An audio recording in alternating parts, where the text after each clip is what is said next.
Hello students.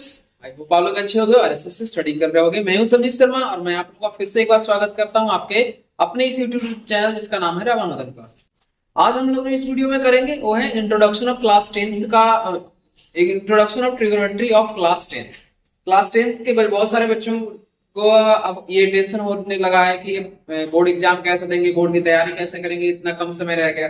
तो बहुत सारे सवाल आपके माइंड में इस टाइम चल रहा हो, तो आप लोग पेशेंस के साथ स्टडी करते रहो और मैं आप लोगों को ये जो मैथ सब्जेक्ट है पूरे अच्छे तरीके से करवाऊंगा। जो भी क्वेश्चंस आएंगे मैं पढ़ा रहा हूँ उसी में से आएगा, तो पेशेंस के साथ आप लोग करते रहो एक एक चैप्टर। मैं आप लोगों को अभी से लेकर 2-3 महीने जो भी समय पूरा का पूरा सिलेबस एक बार कंप्लीट करवा दूंगा और साथ में इसमें हम लोग मॉक टेस्ट भी करेंगे, साथ में प्रैक्टिस सेट भी करेंगे। आप लोगों का डिस्क्रिप्शन बॉक्स में लिंक दिया जाएगा, वहां पे हैंड रिटन नोट्स भी रहेगा, हर एक क्वेश्चन का प्रीवियस ईयर का सॉल्यूशन प्रोवाइड किया जाएगा। तो बहुत सारे आप लोगों के लिए कंटेंट है, बहुत सारी चीजें यहाँ पे। तो आप लोग मेरे इस चैनल से बने रहो और अगर आप लोगों को अच्छा लगता है तो सारी चीजों को अपने दोस्तों के साथ शेयर भी कर सकते हो। ठीक है, अब जो आज हम करने जा रहे हैं इंट्रोडक्शन ऑफ क्लास 10 का पहले क्वेश्चन नहीं करेंगे। इस वीडियो में छोटा सा एक मैं वीडियो आप लोगों को प्रोवाइड करूंगा जिसमें ट्रिगोनोमेट्री के जितने सारे फार्मूले हैं और कैसे याद करना है, इन सारी चीजों के बारे में हम आप लोगों से डिस्कस करेंगे। ठीक है ना, तो आज चलो स्टार्ट करते हैं। सबसे पहले इंट्रोडक्शन ऑफ ट्रिगोनोमेट्री हम पढ़ते किस लिए हैं। सबसे पहले हम इंट्रोडक्शन ऑफ ट्रिगोनोमेट्री जो है राइट एंगल ट्रायंगल से रिलेटेड होता है। तो राइट एंगल ट्रायंगल क्या होता है आप लोगों को पता है? किसी भी पाइथागोरस थ्योरम को आप लोग अच्छे से याद कर चुके हो, 7th क्लास 8th क्लास में भी आप लोगों ने इसका यूज किया है पाइथागोरस थ्योरम। तो यहाँ पे होता क्या है कि अगर किसी दो साइड का स्क्वायर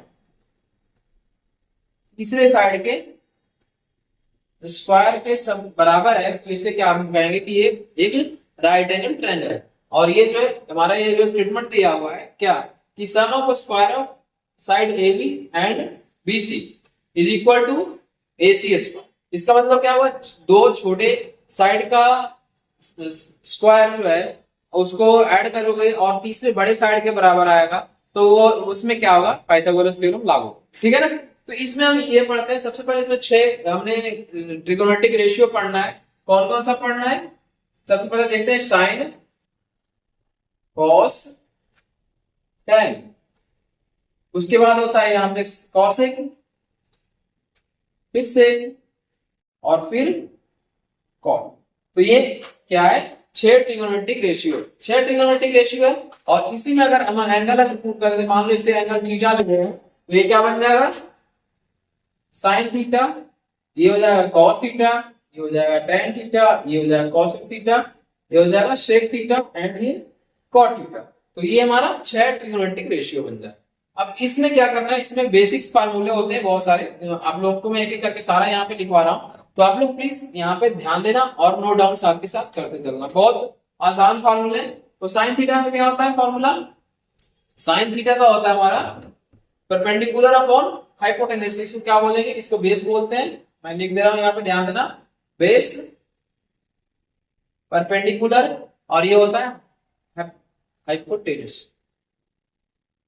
ठीक है, तो हाइपोटेन्यूज होता है। तो यहाँ पे मैं क्या लिख रहा हूं, यहाँ पे जो साइन थीटा होता है इन दो साइड्स का रेशियो होता है पी और एच। पी मतलब परपेंडिकुलर और एच मतलब हाइपोटेन्यूज। फिर दूसरा क्या है, कॉस थीटा का बेस अपॉन हाइपोटेन्यूज, यानी कि the ratio of base and hypotenuse is the cos theta. उसके बाद अगर हम बात करें, ध्यान देना, tan थीटा क्या होता है, tan थीटा जो होता है यहाँ पे परपेंडिकुलर और बेस का रेशियो होता है। tan थीटा इक्वल टू क्या होता है, sine theta upon cos theta. तो इसमें sine theta upon cos theta क्या आएगा, p upon b। After that अगर हम बात करें, कोसेक थीटा जो होता है साइन थीटा का रेसिप्रोकल होता है, मैं बताऊंगा आप लोगों को। और ये रेशियो किसका किसका होता है, h और p का। इसके अलावा सेक थीटा की अगर हम बात करें तो सेक थीटा क्या होता है, h अपॉन b। और कॉट थीटा क्या होता है, जस्ट tan थीटा का रेसिप्रोकल यानी कि b अपॉन p। तो ये हमारा क्या हो गया, 6 जो है ट्रिगोनोमेट्रिक रेशियो हो गए। इनका इस्तेमाल आप लोग क्वेश्चन में कर सकते हो। तो यहाँ पे पहले इसको नोट डाउन कर लो। इसके बाद हम आएंगे कि कौन सा ट्रिगोनोमेट्रिक रेशियो किससे रिलेटेड है, किससे जुड़ा हुआ है। फिर देखते हैं इसमें फर्स्ट पार्ट, ये हो गया हमारा फर्स्ट। सेकंड देखेंगे क्या है, इससे कैसे लिखेंगे, साइन थीटा होता है इसको लिखते हैं 1 अपॉन कॉसेक थीटा। ठीक है, क्या लिखते हैं साइन थीटा को 1 अपॉन कॉसेक थीटा, या फिर इसी को दूसरे तरीके से क्या लिख सकते हैं, और cosec theta equal to 1 upon sine theta. अब यहाँ पे बहुत सारे स्टूडेंट के माइंड में जो होता है कि ये पहले से ही सेट रहता है कि ट्रिग्नोमेट्री बहुत हार्ड चैप्टर है, तो आप लोग इसको जो मैं करवाने जा रहा हूँ बहुत आराम से देखो, समझने की कोशिश करो, हर एक चीज अच्छे से समझ में आएगा आप लोगों को। तो प्लीज यहाँ पे देखना, ध्यान देना, ठीक है ना। मैं हर एक चीज, हर एक क्वेश्चन आप लोगों को अच्छे तरीके से बताऊंगा। यहाँ पे जो कि साइन थीटा के बाद इसमें कॉस थीटा क्या होता है, कॉस थीटा जो होता है 1 अपॉन सेक थीटा। इसी को दूसरे तरीके से क्या लिख सकते हैं, और sec theta equal to 1 upon cos theta. और अगर इसी को अगर हम ध्यान से देखें तो क्या लिख सकते हैं इसको, sine theta into cosec theta equal to sine theta into cosec theta equal to 1। इसे इस तरफ लेकर मल्टीप्लाई में ले लेंगे, बस इतना सा करना। इसके बाद इसे हम कैसे लिख सकते हैं, इसे हम लिख सकते हैं, यहां मैं स्टार लगा दे रहा हूं, इसके बाद लिख सकते हैं cos theta into sec theta equal to 1। तो इसे हम ऐसे भी लिख सकते हैं। तो आप लोग प्लीज ध्यान देना, कहीं कहीं क्वेश्चन में पूछा जा सकता है आप लोगों से, आर.डी. शर्मा या एम.एल. अग्रवाल के क्वेश्चन करोगे तो वहां पे ऐसे कॉन्सेप्ट का यूज हुआ है। इसके बाद हमारा tan थीटा इक्वल टू क्या होता है, tan थीटा इक्वल टू होता है 1 अपॉन cot थीटा। और इसी को अगर हम बात करें तो क्या लिख सकते हैं, cot theta equal to 1 upon tan theta. Done. इसके बाद इसको अगर इधर लेकर आओगे तो यहां से क्या लिख सकते हैं हम लोग, tan theta into cot theta equal to 1। तो ये हमारा क्या हो जाएगा, साइन और साइन जो है कौन से ट्रिगोनोमेट्रिक रेशियो से रिलेशन दिखाता है, कौन एक दूसरे से किस तरह से जुड़ा हुआ है, ये मैंने इन सारे कोश फार्मूले में आप लोगों के लिए लिख दिया। तो इसको जल्दी से आप लोग नोट डाउन कर लो। इसके बाद हम थर्ड देखेंगे कि थर्ड में क्या आप लोगों से इसमें पूछा जा सकता है।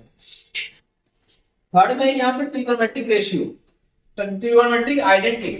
ट्रिगोनोमेट्रिक आइडेंटिटी में क्या होता है, 3 फार्मूले होते हैं। पहला देखना, यहां मैं लिख दे रहा हूं ट्रिगोनोमेट्रिक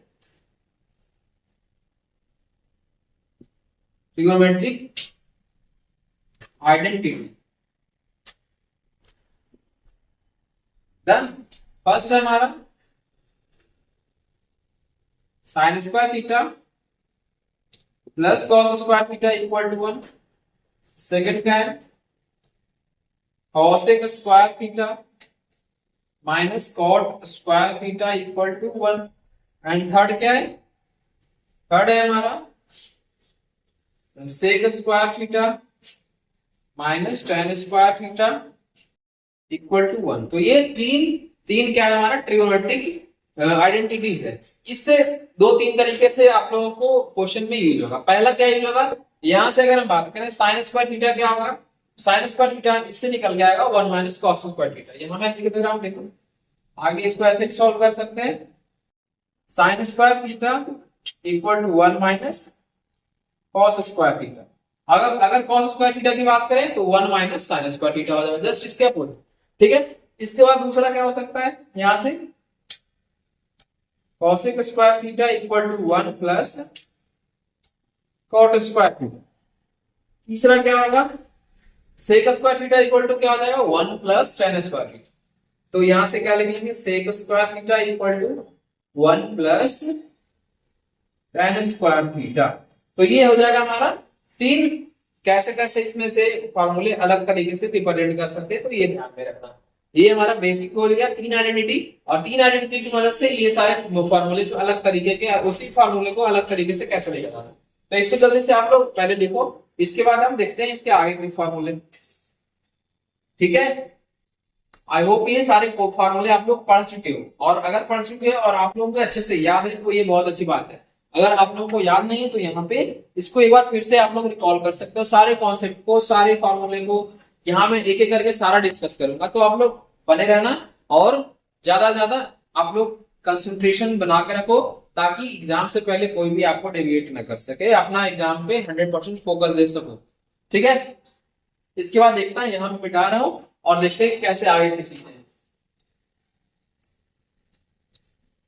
अब आप लोग इस 100% इफिशियंसी के साथ एग्जाम पे फोकस करो और उसको जो भी आप अचीव करना चाहते हो एग्जाम में, जितना भी मार्क्स या फिर जो भी आपका मोटिव है वो पूरा करना चाहते हो, तो उसके हिसाब से आप लोग पढ़ो।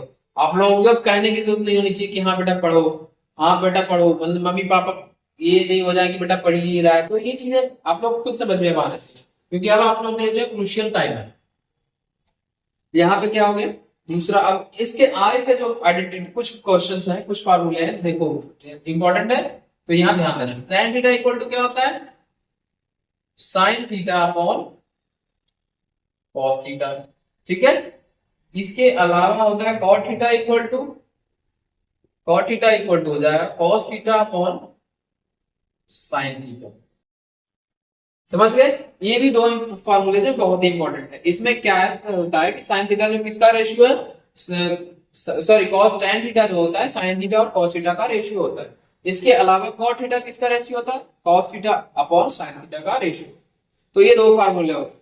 इसके अलावा जो है आप लोगों को पहले तो एनसीईआरटी में दिया हुआ था, बट इस साल कट गया है, बट आरडी शर्मा और एमएल अग्रवाल में वो सारे कॉन्सेप्ट का यूज है, तो मैं आप लोगों के साथ यहाँ पे डिस्कस कर रहा हूँ, तो वो चीजें ध्यान रखना। बाकी आप लोगों की मर्जी, अगर जो बेसिक्स या फिर स्टैंडर्ड जो भी क्लास 10 के बच्चे मैथ्स का लिए हो तो वो अपने हिसाब से चला, क्योंकि अभी पूछा भी जा सकता है, पिछले 1-2 साल पहले पूछा भी गया था इस सारे फॉर्मूले में बेस्ड क्वेश्चन, तो वो मैं यहाँ पे डिस्कस कर दे रहा हूँ, क्योंकि लास्ट ईयर से वो सारे फॉर्मूले रिमूव कर दिया है एनसीईआरटी ने और वो कॉन्सेप्ट को। तो पहले यहाँ देखना, यहाँ पे ध्यान देना क्या मैं बताने जा रहा हूँ। सबसे पहले देखो, यहाँ पे कोऑर्डिनेट सिस्टम 9th क्लास में आप लोगों ने अच्छे तरीके से पढ़ा है। तो ये होता है एक्स, और इसको क्या कहते हैं माइनस एक्स एक्सिस, और ये होता है प्लस का वाई, और ये होता है माइनस का वाई। आफ्टर दैट ये क्या होता है, ये दोनों एक दूसरे पे इसको बोलते हैं ओरिजिन। इसके बाद जो है फर्स्ट क्वाड्रेंट में ऑल पॉजिटिव होता है, all trigonometric ratio, all trigonometric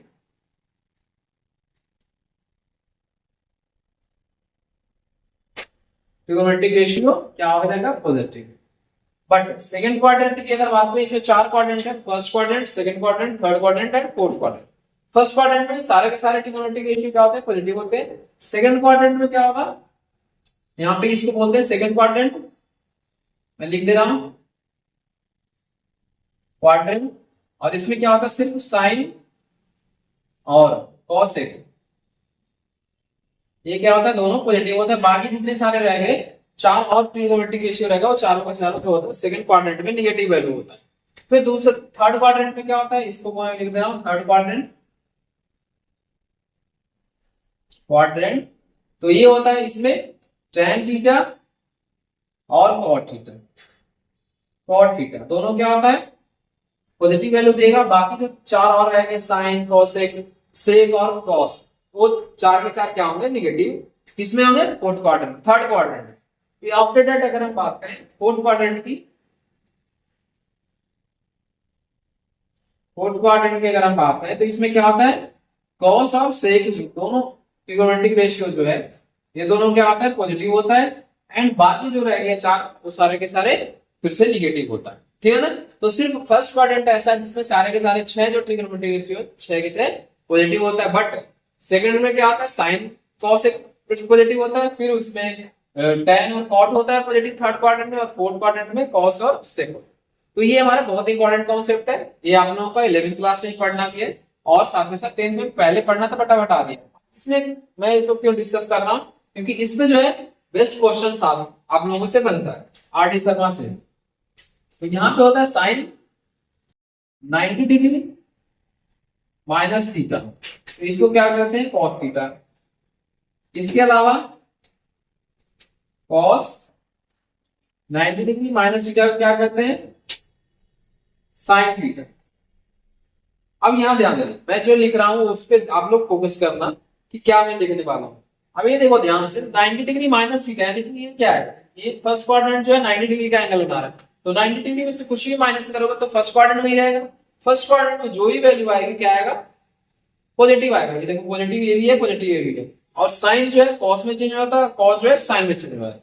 बाकी जो है almost trigonometric ratio tan 90 minus theta अगर करोगे, tan 90 माइनस थीटा तो क्या कन्वर्ट हो जाता है, cot थीटा और cot 90 माइनस थीटा उसी तरह से tan थीटा में कन्वर्ट हो जाएगा। cot 90 माइनस थीटा किस में हो जाएगा, tan थीटा में कन्वर्ट हो जाएगा। आफ्टर डेट अगर हम बात करें इसमें sec 90 डिग्री माइनस थीटा की अगर हम बात करें तो ये क्या हो जाएगा, cosec थीटा, और एक लास्ट जो रहेगा हमारा cosec 90 माइनस थीटा, वो क्या हो जाएगा, cosec 90 माइनस थीटा जो है हमारा ये बन जाएगा sec थीटा। तो ये सारे के सारे जो है एक दूसरे में कन्वर्ट हो जाएगा। और कैसे कन्वर्ट होगा ये मैं आप लोगों के लिए यहाँ पे लिख दिया हूँ, सारा आप लोग नोट डाउन कर लो, जल्दी से नोट डाउन करो। बाकी आज जो है 10th क्लास के जितने सारे ट्रिग्नोमेट्री के फॉर्मूले थे वो मैंने आप लोगों के लिए यहाँ पे लिख दिया है। और आई होप आप लोग सारे के सारे फॉर्मूले समझ गए होंगे क्या क्या फॉर्मूले आई। और ये भी कुछ बच्चे, बहुत सारे ऐसे बच्चे होंगे जो यहाँ पे ऑलरेडी इसको स्टडी कर चुके हैं। तो ऑलरेडी अगर स्टडी कर चुके हो तो रिवीजन करने के लिए आप लोग के लिए बहुत इंपॉर्टेंट एक छोटा सा वीडियो है, तो ये ध्यान देना आप लोग, ठीक है। तो चलो इसी के साथ मैं आज का जो सेशन है मैं क्लोज करता हूँ। इसमें सिर्फ और सिर्फ हम लोगों ने क्या किया, introduction of trigonometry class 10th का जितने सारे फॉर्मूले यूज होते हैं वो सारे के सारे हमने डिस्कस किया।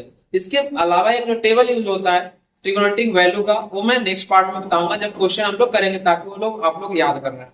और अदरवाइज आप लोग आई होप सबके पास लिखा होगा टेबल जरूर से याद करना कि साइन 90 डिग्री कितना होता है, sine 30 degree 0, 30 degree 45 degree 60 degree और 90 डिग्री, ये छह जो वैल्यू, 5 जो वैल्यू है, इन 5 के 5 वैल्यू सारे रेशियो को याद रखें, ठीक है।